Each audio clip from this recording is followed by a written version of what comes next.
Pues trabajo de una manera bastante disciplinada, escribo todos los días, bueno, por lo menos me encierro en el escritorio todos los días, unas 6 horas, a veces 8 horas, ¿no? Depende cómo vaya el trabajo, pero por principio lo hago todos los días, de lunes a sábado, casi como un oficinista. ¿Te resulta fácil concentrarte o te distraen las cosas? Pues depende, las mejores horas para mí son siempre las primeras, ¿no? Cuando comienza el día, esas son las horas más fértiles, ¿no? Las que trabajo mejor. Después ya se me va haciendo un poco cuesta arriba y nunca he podido escribir en las noches, por ejemplo. En las tardes o las noches lo que hago es tomo notas, reviso y preparo un poco el trabajo del día siguiente, ¿no? Me cuesta mucho trabajo retomar lo que escribo, si es que lo interrumpo por unos días o unas semanas, después me resulta muy difícil, ¿no? Generalmente el comienzo de una novela es muy dificultoso, tengo una gran inseguridad, muchas dudas, y es la parte más fastidiosa, ¿no? Ahora, una vez que tengo un borrador más o menos terminado, entonces sí, el trabajo resulta muy excitante, trabajo mucho más horas y ya tengo una confianza mucho mayor. Sí, para mí lo que resulta maravilloso en mi trabajo es ese momento en el que ya la historia parece tomar forma y ya comienza a tener una vida propia, es decir, hay ciertas cosas que uno ya no se atrevería a hacer que hagan los personajes y en cambio aparecen otras cosas que resultan inevitables, ¿no? Y cuando ya se crea un sistema de relaciones que uno debe respetar, ¿no? Y entonces descubre cosas que no quiso decir, que no supo que ponía, ¿no? Ese momento para mí es muy fascinante siempre, ¿no?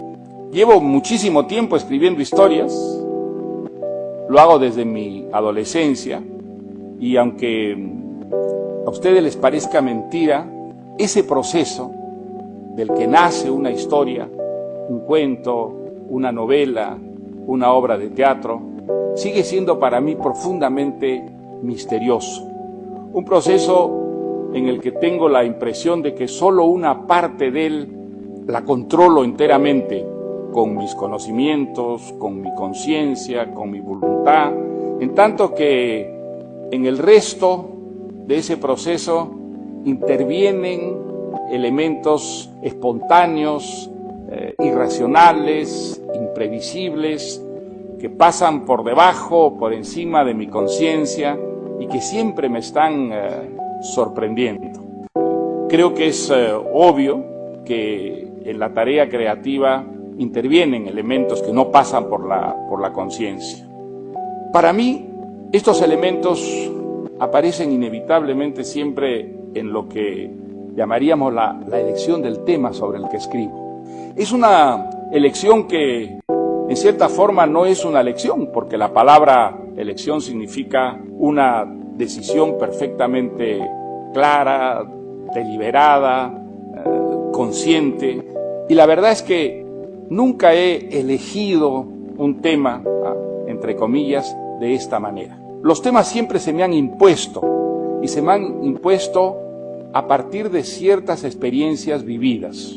Creo que todas las historias que he escrito, desde que era adolescente hasta ahora, han nacido a partir de algo que hice, que vi, que oí o que leí. Algo que, por una razón que para mí es generalmente desconocida, queda almacenada en la memoria, deja en la memoria unas imágenes que luego o inmediatamente después o a veces bastante después empiezan a generar en torno de ellas un fantaseo, como una especulación, una serie de conjeturas que van poco a poco diseñando como el embrión de una historia. La verdad es que este punto de arranque es para mí generalmente inconsciente.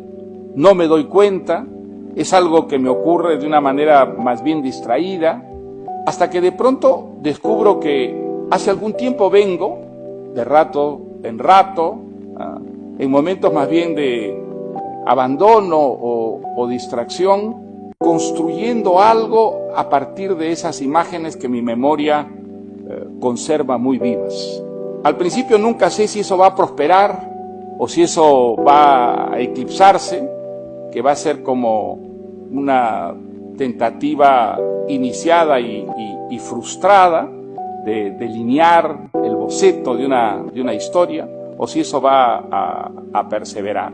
Si persevera, si a lo largo de semanas, meses, ese recuerdo vuelve, o esos recuerdos vuelven y en torno a ellos sigo fantaseando, especulando, hasta tener un embrión, a veces algo extremadamente vago, neblinoso, pero que se podría llamar la semilla de una historia, empiezo a tomar notas, pequeñas fichas, pequeños apuntes, tratando de establecer algunas trayectorias.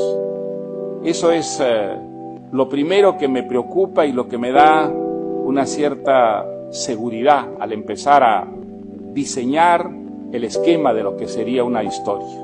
Trayectorias, dónde arranca un personaje, hacia dónde avanza y dónde termina el personaje.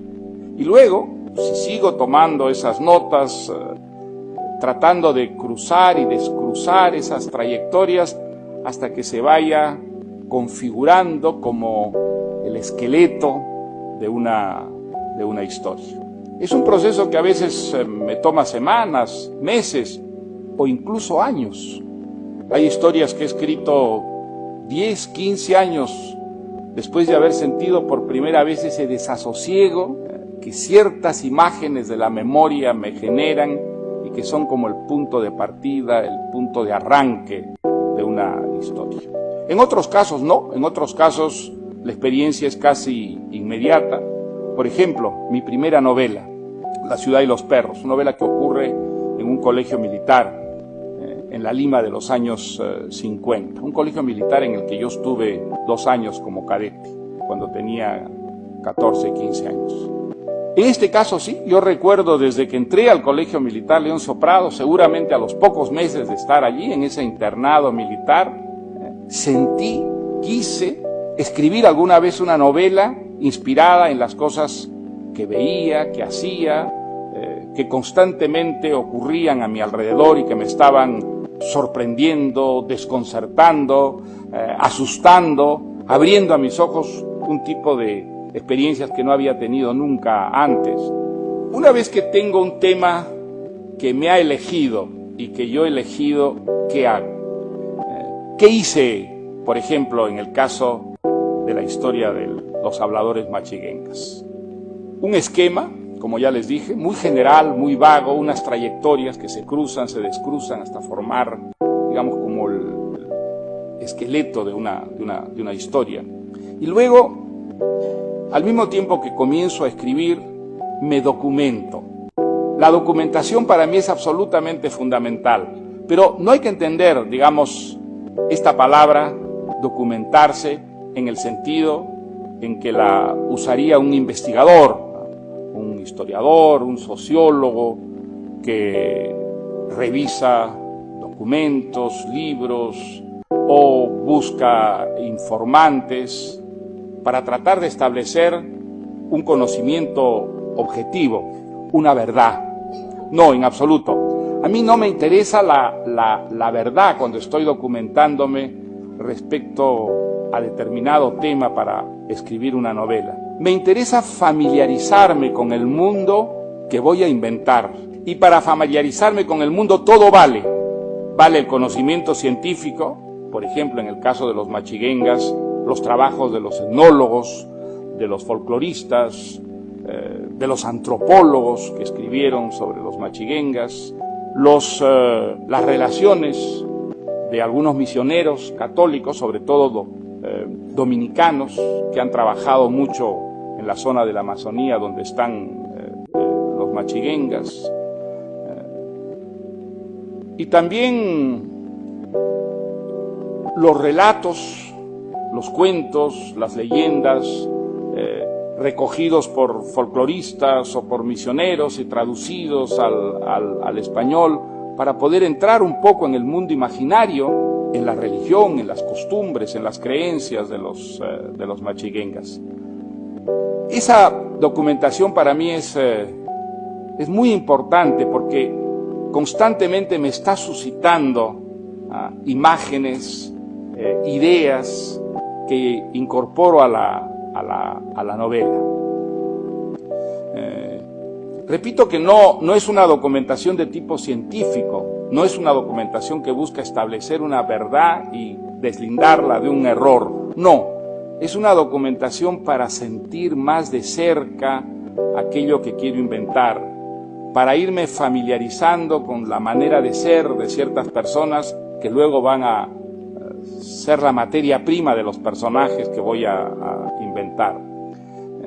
La documentación para mí siempre es fascinante porque de ella va enriqueciéndose extraordinariamente ese proyecto inicial que tengo y que, como les dije, no es sino un boceto muy abstracto y general, al principio totalmente despojado de hueso, de carne, de sangre, de vida.